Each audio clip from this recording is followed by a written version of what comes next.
Alright, hey! Welcome back to Take 5. Tonight we just viewed Okja, a Netflix original film by, and I'm going to look at this because I always get it wrong, Bong Joon Ho.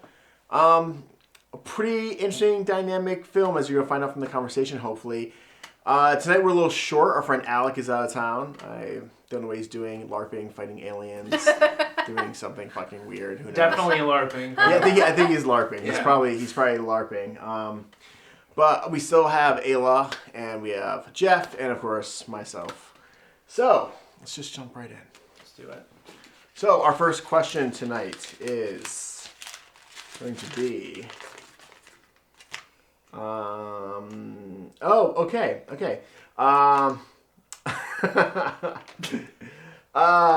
Do you think it's true, and if it is true, why do you think it is that more American movies don't incorporate physical comedy? So this movie tonight, as usual, some spoiler alerts. There's a lot of physical comedy, especially kind of in the middle of the movie. A little bit in the beginning. Yeah. And I think it's something, last week we saw Amelie, which also had some really wonderful physical comedy. Yes. And so I'm wondering, right, we don't really see that in a lot of American movies. What are your guys' thoughts? Well, I mean... I would say older. I mean, if you go black and modern white... American movies, yeah. Right. Modern. Yeah, because I would definitely say that maybe phased out with like the musical, which is making a comeback, so maybe... physical comedy will make a comeback. But I don't know. I think maybe people feel like it's hokey or like a pass. It's like you don't have to have witty repartee. You can just trip over your feet and be like, ha ha ha, I'm so funny. Okay. You know, maybe it feels like a cheat. Like it's sort of a shortcut. Like, maybe. okay. I mean, I didn't notice that in the movie as being like, wow, that feels like, what's that doing there? You know, I think it just seemed... It felt sort of natural, right? Yeah. I honestly don't even know what you're talking about. Right. Nice. Because I didn't notice it. Right. Because it just worked with whatever was going on. Okay, so I think Jeff noticed it. Yeah, so Jeff. to me, like, this is very much a movie where language plays a huge role. Like, literally translation between languages and other stuff. And I think... Wait, we should note that it's Korean, South Korean English. film. That's right. Yes. It is a Netflix original, which might make you think there's a bias toward English, but it's actually a South Korean film commissioned by Netflix. With English as a part of it. With English in some ways possibly the secondary language in the film. And it plays like a role. So like language plays a role in the movie. But so I would make an argument that for this film from a South Korean director, using other languages as a part of the plot, physicality is kind of the universal language. Like we're all people, so there's this kind of physical language of there's a lot of falling, there's a lot of like tripping up and like physical gags, which kind of played into the satirical aspect of it. Like it's very over the top in its tone at times. Yeah. I think it's just like a language that you don't have to speak Korean or English to get like, oh, that guy is like getting shit on by a hippo pig, and that's hilarious. And I think it's kind of it's like a paint they can use. Yeah. Nice. But I will. Yeah. But I think it was so seamless that I didn't even pick up on it. I'm having to think really hard about like. Well, there's some really wonderful moments there, right? So in the movie we have a rescue attempt where the young girl is on a bus, right? And there's an ongoing joke during this bus chase about are the tunnels, are the bridges high enough? Oh, yeah. Right? Yeah. So we have her lying down as they go under a bridge, right? We have her doing a very cool, like, not really a leap, but a jump off and hang on the back of the bus as they go under the bridge. We have, obviously, the subject of the movie, which I probably should have said in the beginning if I didn't suck at this, is that there's sort of a girl who has befriended a super pig that was sent to her farm. And that's what they actually call them, super pigs. They call them super pigs, yeah. as part of a huge PR stunt by a Monsanto sort of esque Purdue Chicken. Yeah, Purdue Chicken-esque international agricultural conglomerate. And as she's trying to rescue this pig, right, which is being sent back to America to the corporation, there's these cool chase scenes, right, where she's kind of like hanging off. It's almost very rodeo-esque. Yeah. Right? Yeah. She's like hanging off its collar through an underground mall. If they used CGI, they did it very, very well. I think they did because You can see I it. looked it up and actually giant super pigs don't exist. Well, Chris, I meant human. All the human stunts. Because there were like scenes where I was like, did she actually do that stunt? Yeah. You know? But okay. It no, looked I pretty think seamless. It looked pretty seamless. Very well I'm done. seeing more clearly what you mean by physical comedy. I'm like physical comedy to me is like the Three Stooges or like It's kinda really weird at the end, obvious. though. Yeah. Well, we had one character, right? That like pratfall. No, like, but I mean, we have the girl like jumping the into the laugh glass line. windows, Right. and then it breaks 10 That's seconds true. later, That's and then true. like the dude is like falling over marbles, Right. like they literally And dump Jake- marbles like Yeah, a there was. cartoon. I thought there was That's a true. lot. Jake Gyllenhaal's Jake character. Gyllenhaal's Oh my whole God. character. Yeah. I His would say whole Gyllenhaal. like physicality with his Yeah. character was absurd. Well, and his like dual voiced thing, Yeah. Oh, like God. the That's parts true. of this That's movie true. felt extremely like a Saturday morning Looney Tunes cartoon. I have a Yes. great question Yeah, here. it was and very, I hope it's we very get to cartoon. talk Yeah, it's about very cartoony. Wait, we're going to get to the next question right now, but closing this one out. So I think we're all kind of in agreement. If you like a movie that has a lot of physicality in the characters, this may be a movie that you want to check out. Yes. It's right? an excellent yeah, movie, Yeah. yeah. Our Wanna go next ahead? question. Let's see Blanket what this statement. It's Well, I'll let them know at the end if I like Okay, it. if you like. I'll let you know at the end if I like it. You're such a tease. Keep such the a tease. suspense. God, never do that again.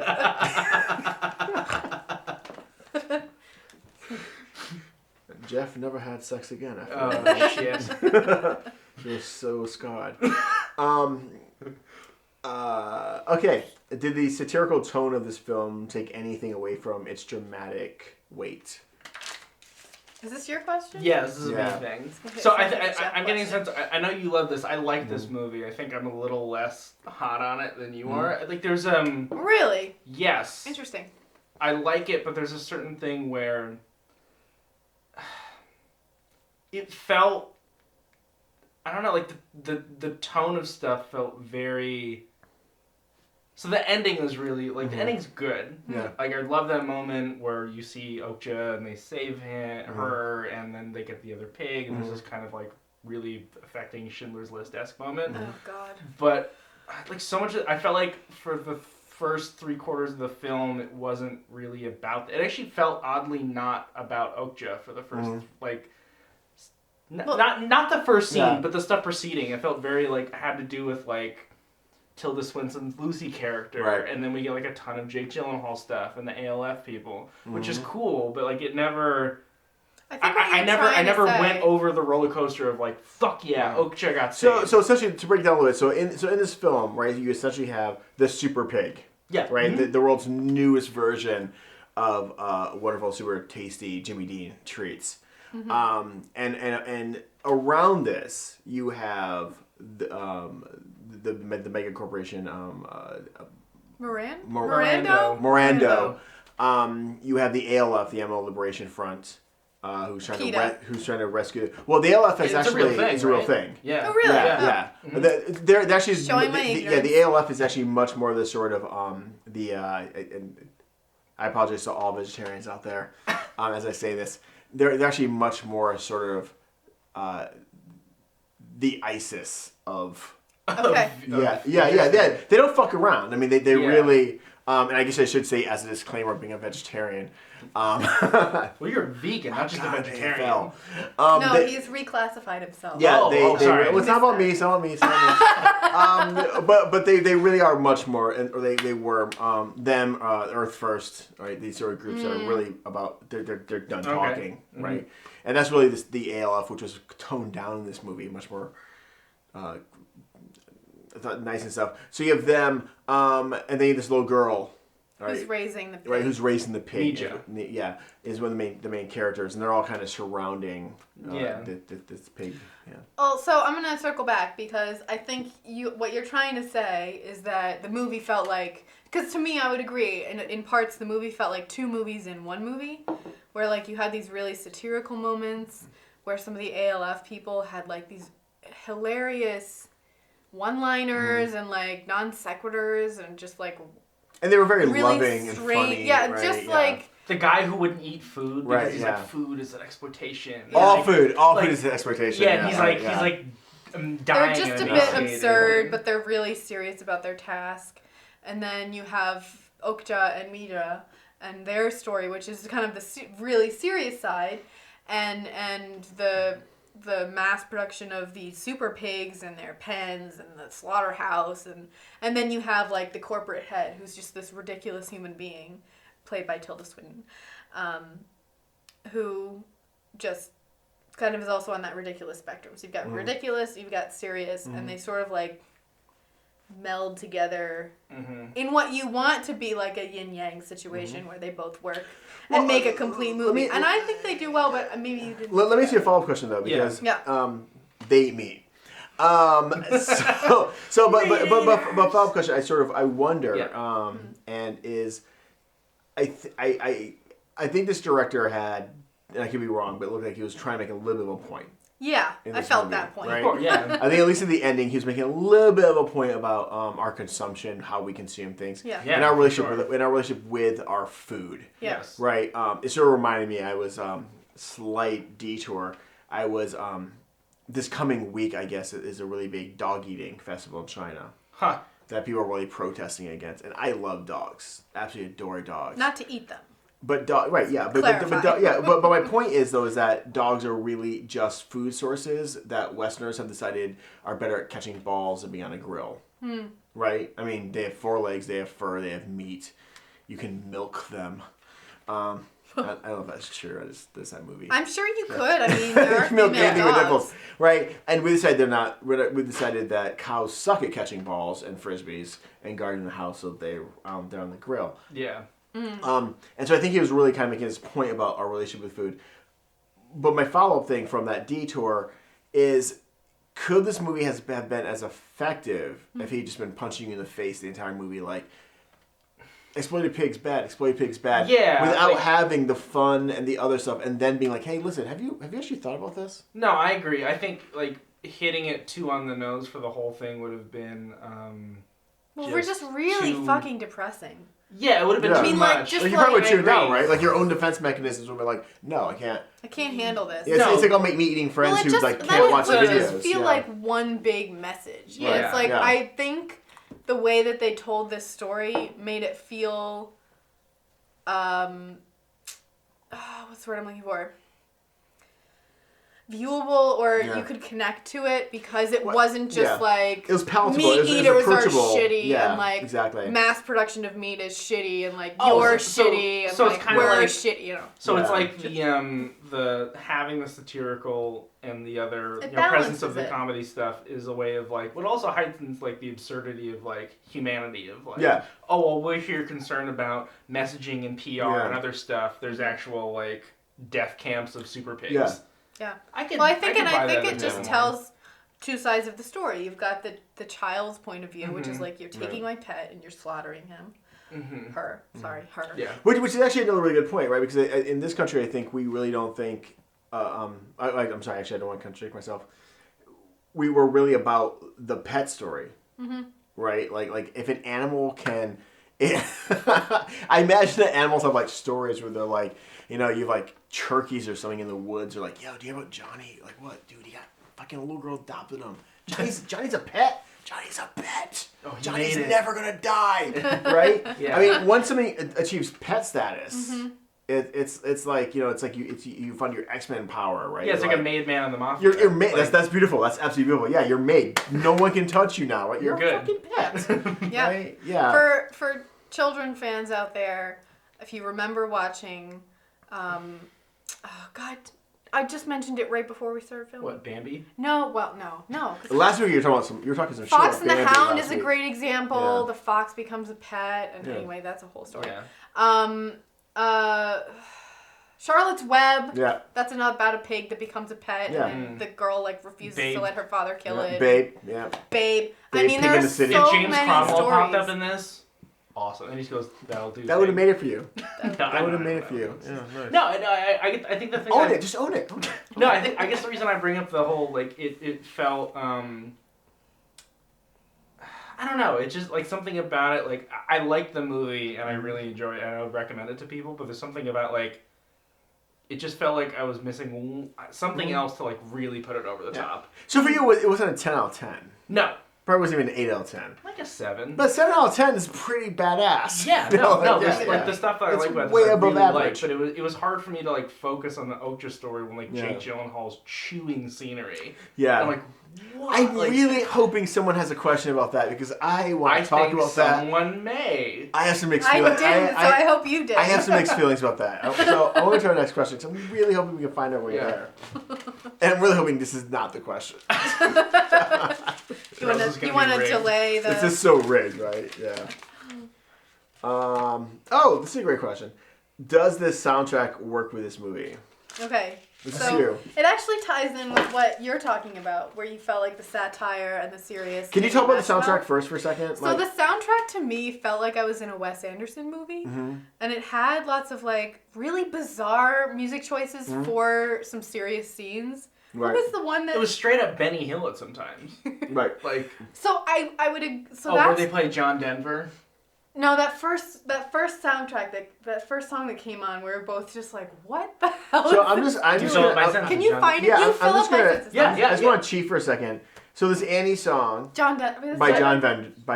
You fill up my senses when they're like blocking the darts and it's running through and then shitting it's on the people. Dedicated to the One I Love by the Mamas and the Papas. Mm-hmm. It's a great soundtrack, but I was like, does it make sense for this movie? And I think I don't even know the answer to my own question because it didn't distract me from the movie. If anything, it made it amusing in places where I think they were.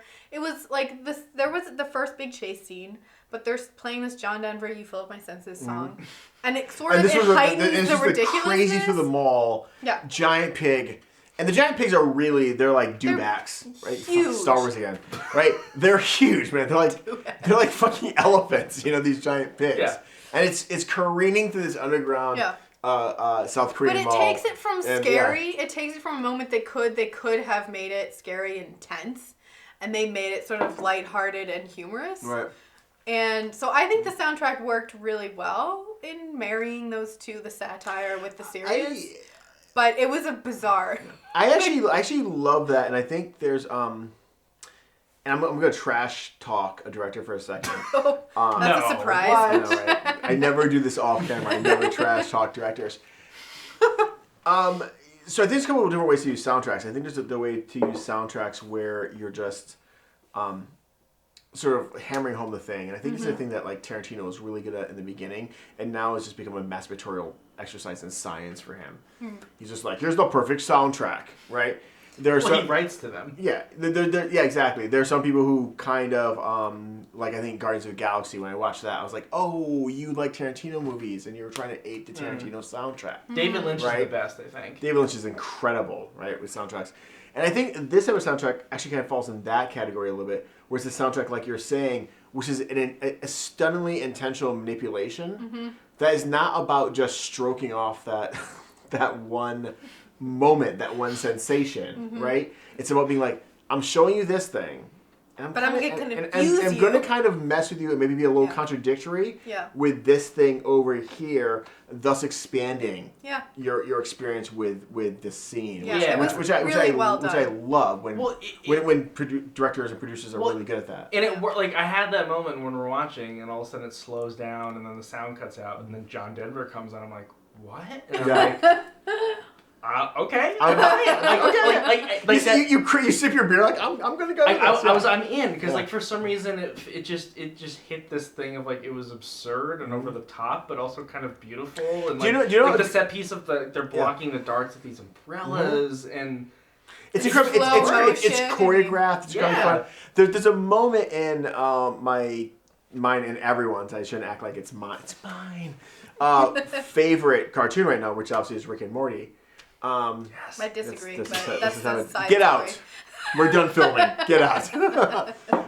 But there's last season there's a I think it was season 2 with the gas creature, the fart. Oh yeah. Right? And every time watch Rick and this is a huge spoiler. Watch Rick and Morty. Why are you punishing yourself if you haven't? Just go watch it. But they rescue this gaseous creature. Yeah.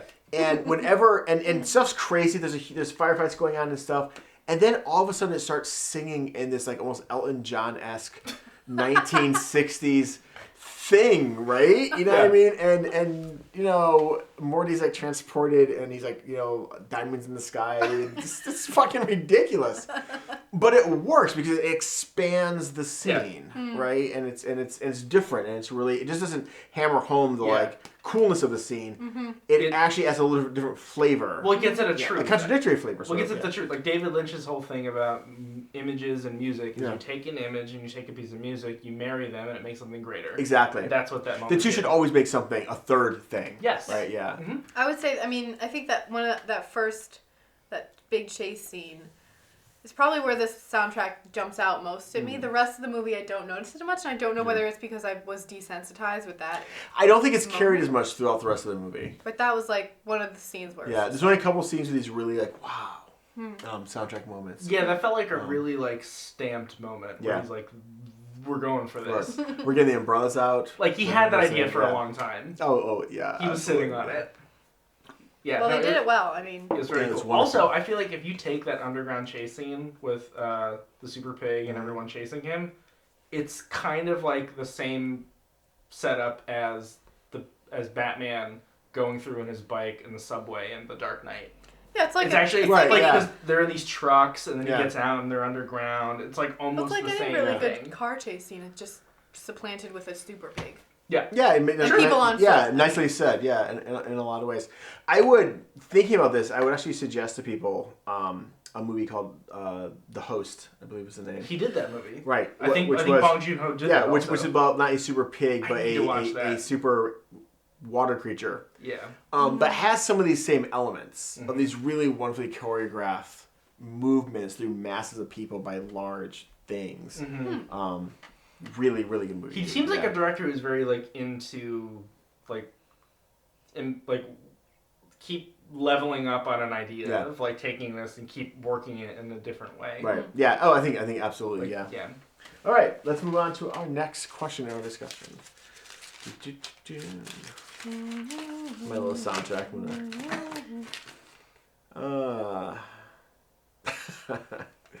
What was? I'm getting trolled a little bit here. Again, what was the first clue that these super pigs are more intelligent than we might suspect? Okay, hold on. Well done. That wasn't me, actually. It wasn't? That was Amelie. All right, that's me. You guys start talking. So we had an argument before we started filming. And we had to stop it. We had to stop it, yes, about the intelligence of the super pigs. Ayla, take it away. Okay, so my argument, I feel like we're lacing up here, right? Yeah. My first clue that the pig was smarter than your average dog. Yeah. Because it's clearly smarter. By the end of the movie, you're like, these animals are smarter than dogs. Which makes it more heartbreaking to think that they are being mass murdered and living in these pens like Holocaust victims. I mean, okay, anyway. But my first... It's a tough comparison to scene. say, to verbalize, but I think that's what the director was going for. That's what the director was aiming at. The director was like, I want you to see this, and I want you to trigger this memory in your head. It's so hard. Like, it's just... Yeah. Anyway, okay. So back to the beginning of the movie when everything was happy. My first indication was this scene... God, I can't even, remember... Oh, I can say it. I just want you to say it. Do you want to know? No, jump in. I need to be vindicated. I can't. I need to be vindicated. I can't remember. You can't? No, okay, I'm just going to go for it. Yeah. Okay, the moment that I knew, and I think it is extremely obvious that the thing is a smart human being, is when Mija is literally hanging by a rope. It swings her around the tree. And then you see the super pig make the connection. Make a plan of I'm gonna run. It literally choreographs a Jason Bourne, James Bond-esque stunt to save her. So Mija messes up and actually trying to take a shortcut through the mountains. This is filmed beautifully in the mountains of Korea, right outside of Seoul. One would assume, And she messes up and ends up hung off a cliffside by a rope. And the pig, Okja, figures out a way, essentially using physics. They transfer their energy. Right, it's a pulley system. Yeah. He creates a pulley. I mean, that's an intelligent to save her. Yeah. I felt like at that point, it has an emotional connection to the girl who's raised it since infancy. It has the intelligence to see the log, to see Okja, to understand that it is heavier than Okja, to swing it, to run and swing it, and then jump. I mean, this and is potentially like, sacrifice itself. Yes. Right. This is like at that point, I feel like the intelligence. movie went all in on this thing is smart as hell. So here's where I want to agree, but slightly step away from it. Okay. Right? Yeah. And this is massive spoilers. But I want you to go and watch this movie, and I think it's a movie that maybe you haven't watched. It's worth watching. So I want to be careful. Definitely. Get a Netflix subscription if you don't have one and watch it. So the emotional energy we see at the end, and the interaction we see between the pigs, right? And specifically there's a child and family scene. Oh my god. Right? To me, it's like we know the pig's intelligent, right? But that's like the way that we know dogs are intelligent. We've seen examples of dogs rescuing owners from, pulling owners from like burning houses, right? Yeah. Really, I will agree with you. We move on to see that like not only are they intelligent, but they are social. Yeah. They have a burgeoning culture, and not only that, and this is the thing that like that's for me was like, oh my god, they recognize the opportunity to continue the next generation. Yes, give their offspring a better life. Self-sacrifice to allow. I have goosebumps. Yeah, not for the owner, not for the friend, but for the offspring, without any guarantee. Yeah. That the offspring will make it, right? But they will take the chance. Yeah. And to me, and that's what I mean, I think we saw that the pig was intelligent, but then we saw that what this corporation had actually done was they had actually raised these pigs, possibly to be in a higher level. My one argument for the early intelligence of the pig and sustaining that is I think so another really hard scene is the corporation Miranda has captured the super pig, Okja, brought her to their underground lab, and they're holding her until like the reveal day later. Oh, dude, you're about to say the ugliest scene in film. Oh yeah. There's a really intense rape scene, and you don't actually see anything. You see the like ALF the dude pig come, like they bring this massive pig in, and and you just hear the sound, and it was just so revolting, and I don't think you can have that emotion without sort of feeling like that's not just a pig in there, like that's something with sentience of some kind, who's understanding that they're being violated on like a basic level. It's not just an animalistic like the man must mate, you know. There's like something deeper going on. There's something wrong with that dude pig, first of all. And I think Oh god. It's like he had been abused, and so we not to excuse his behavior, but and I think the fact that the director I think did a very good job of layering. I mean, I think we're all in agreement here of layering the intelligence, of layering everything. So by the time that happened to Okja, that we actually were like invested in her. Well, and I think and being like, oh my god, this horrible thing's happening to her. The powerful moment, and it almost felt sort of hokey, was you don't see, you just hear, but you have the ALF watching. And their reactions... I fucking love that moment. Their reactions were, you sort of, like... I feel like there's a butt coming. There's a butt coming, and there's like, please... But it almost feels... If you're going to troll, put it in the comments below. Make sure you write it in correct English, American English, and use punctuation. But I know so many meat eaters that can't watch slaughter videos. And to me, that's what that scene was about. Right?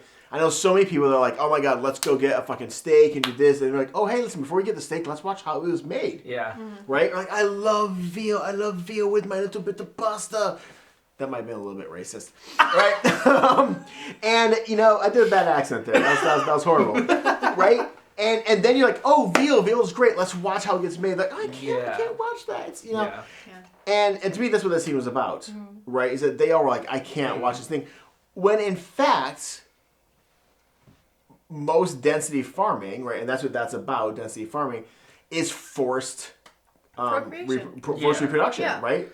The female whatever animal are not like, hey, listen, I was in the field the other day and I saw you by the apple tree. Do you want to? There was no. It's just like, hey, listen, we have a thing. We have a going bull. on you. Yeah. We're going to inseminate all these cows with him. See, and to me, that's what the scene was about. And as gross and as ugly as that moment was and effective, I still like. I want to bring up another movie that we've all watched that I actually think just need to like take a shower. This is gonna be a take I think you're gonna take issue with. I think the movie White God. Damn you, Sharp! No, the movie White God about the dog. It's a great movie. Dog Spartacus. Yeah. I actually feel like that's a movie where, now again, that's like straight up a similar tone for most of the movie, but it does this great thing of like it rolls the dice with a live action animal. Yeah. And gets me into its point of view more than this movie does, which I wanted a bit more of.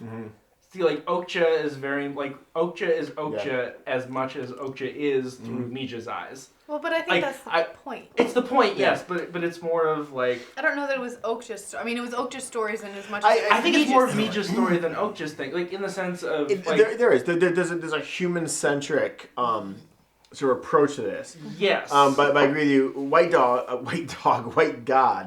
a really great movie about essentially a dog revolt. Yes. In an Eastern European city. An insane movie. Hungary. Right? A dog revolt. Like dogs being like, we're taking the streets, right? Yeah. But you buy it. It's a great fucking movie, and you totally buy it. And I get what you mean, because that movie kind of is... But that movie also is much... This movie, I think, was... to me, this was a mass release movie. Right? Yeah. I'm putting it this way because that's what the TV is. This was a mass release movie. And to me, White God was not a mass release movie. No. Yeah, but because of that freedom of not being a mass release movie, right? Not being funded by Netflix, and so on, not being expected to be seen in theaters. It was kind of that White God's kind of a brutal movie. Extremely brutal. It's much more brutal in some ways than this movie. Yes. And much more and it also doesn't let humans off the hook. No. Like this movie has a little bit of a feel good ending, right? Well, because Okja literally lives, and then they walk past all the own, which is also dark in its own right. Seriously fucking dark, man. No, it was dark, but it was one of those ways that dark in that they were kind of like horrible things are happening, but Okja lives. Someone has escaped. Yes. Yeah. Right? Whereas White God kind of left me this feeling of like, humans suck. Like, that was the only takeaway from that movie. Like, you just eat your last bit of popcorn and you're like, we suck. Do you remember the director for that? I don't remember the director.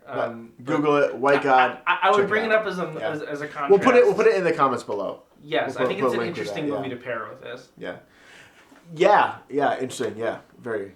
I would agree. Okay, moving on to our next question. We've done 3 so far. Yeah. Now I just have John Denver, You Fill Up My Senses. I know, right? In my head and right now the John... I really want to start singing. We should just play it after I think the John Denver estate might have gotten a little boost to just from that model airplane building. Yeah, I'm going to look on Spotify and it's going to be like high on the list. It's going to be everyone's wedding song now. Someone say it. What was the weakest narrative component? Is that your question? We're going no. This is me. We're going a little film 101 on this Weakest one. narrative component. This is me. Component. Allow me to sit back, sir, please.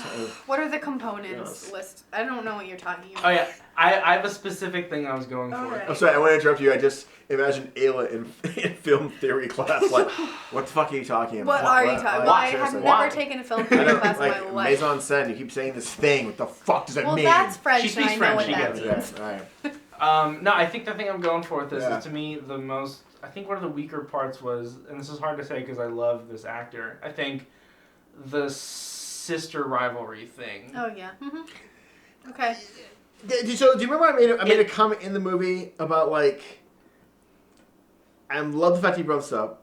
Do we see the beautiful spring budding of a Tilda Swinton cliche? Yes. Happening here. Yeah, no. So it felt that whole thing felt like an excuse to me to see. They were like, let's get Tilda Swinton to play 2 people. Yeah. And that was kind of the impetus for doing it. Like I didn't. Interesting. It felt more to me like. Yeah, I don't think they needed the hard ass, greatly feared sister shadow, just for this Lucy Miranda to be like.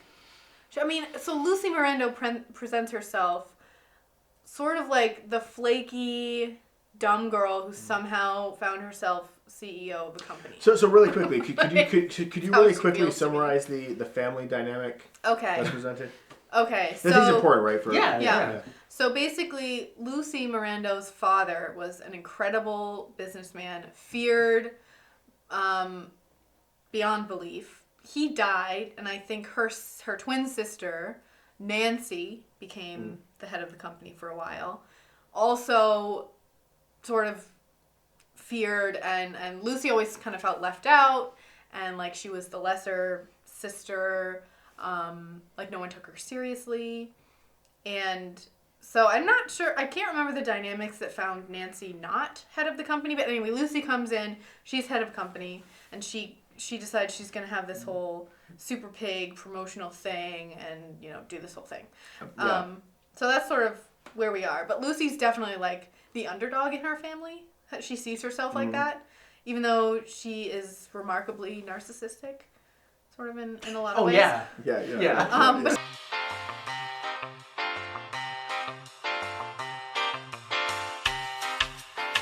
Okay, so, and we're back. Thank you for indulging our break there. Amelie, you're talking about so I think ultimately Lucy Miranda is the underdog in her family, right? And she sort of somehow managed to find herself as head of company despite being stupid. I can't figure out her character. Well, she's super idealistic. Like she wants to be good. She's also just like stupid. But she's kind of weakly idealistic, right? Like we see, there's a great scene. There's a great scene at the end of the movie where we see a great business deal go down, right? And the sister that we've always kind of throughout the movie been led to resent, even though we haven't seen her, and to not like, right? The sister. The term sociopath is thrown around a lot, right? Like the dad was like a known great sociopath. Right. Nancy's kind of a sociopath, right? And Lucy's like, trying to be nice. And it's Nancy adhering to her sociopathic ideals. Who frees Okja. Who allows Okja to go free. Yeah. Well, that scene's awesome. I love it. She's like, gold pig, cool, done, peace, see ya. I don't give a shit. Yeah, you gave me compensation for the pig, take the fucking pig, get out. That's super cool. Like, and not only that, but she's like, make sure that our buyer, like suddenly, so there's a scene that happens at the end. Right? But it's very good. It's very good, but she essentially upholds all of her crazy ideals. Mm-hmm. You know, and the director does a very strange thing there where she actually is in some ways more trustworthy and noble than her sister, who is like half-baked and wants to like be manipulative and like lie to the public. About all these things. That's a very good point. Yeah. I hadn't Well, thought because Nancy's like, this is what we do. We kill the things. That's going to be hawk for the fancy people. This is going to be ground meat for whatever. And like... Yeah, it's just business. I mean, she really is like... She's like, the consumers there are is stupid. no emotion. Stop this, we'll do this. Yeah, there's no emotion involved.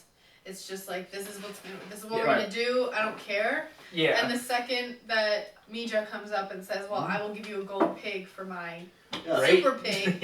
She's like, great. Super pig's yours. The same Mija talks her language. Yeah.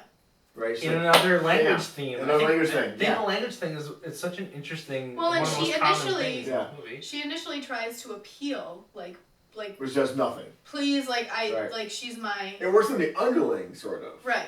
But, works on the slaughter man. Yeah. Not on her. But not on Nancy. Nope. Miranda until money gets thrown on the table.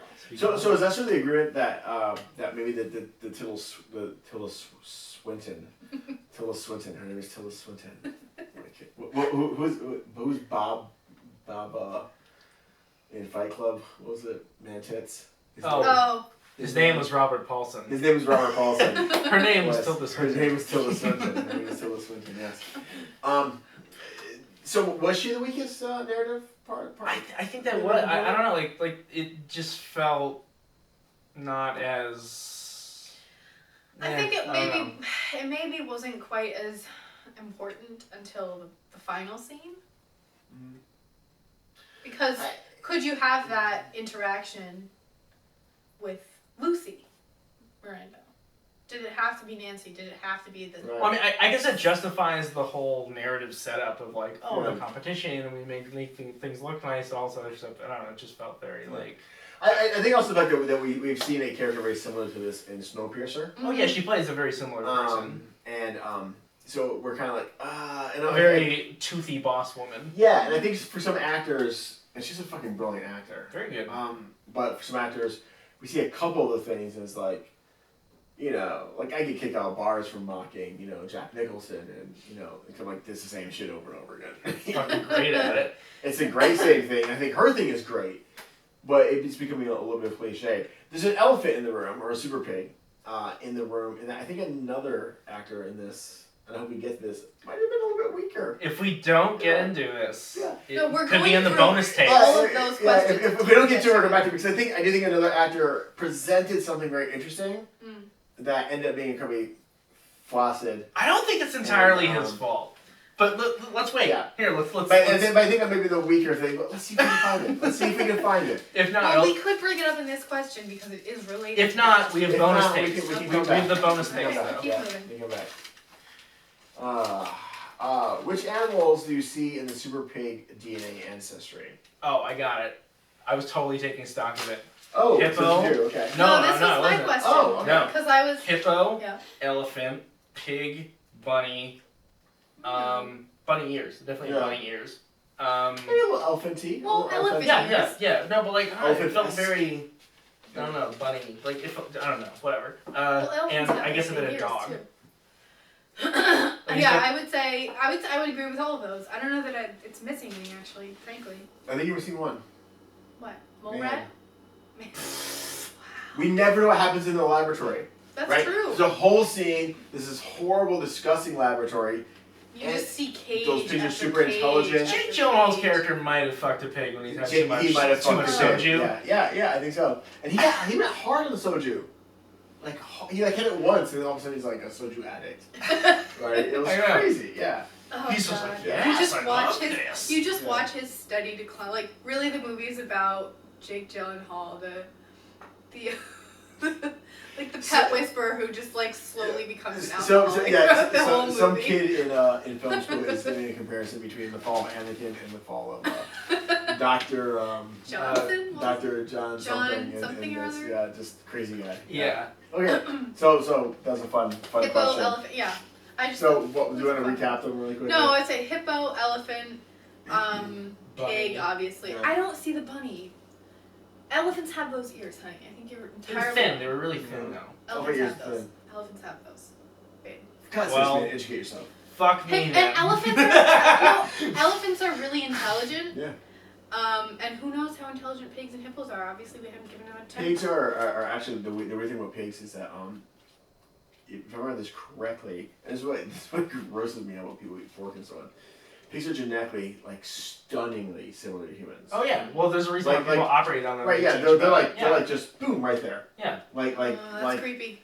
Yeah. Even to like the layout of our organs are. Yeah. Never eat a and, pig again. and incredibly intelligent.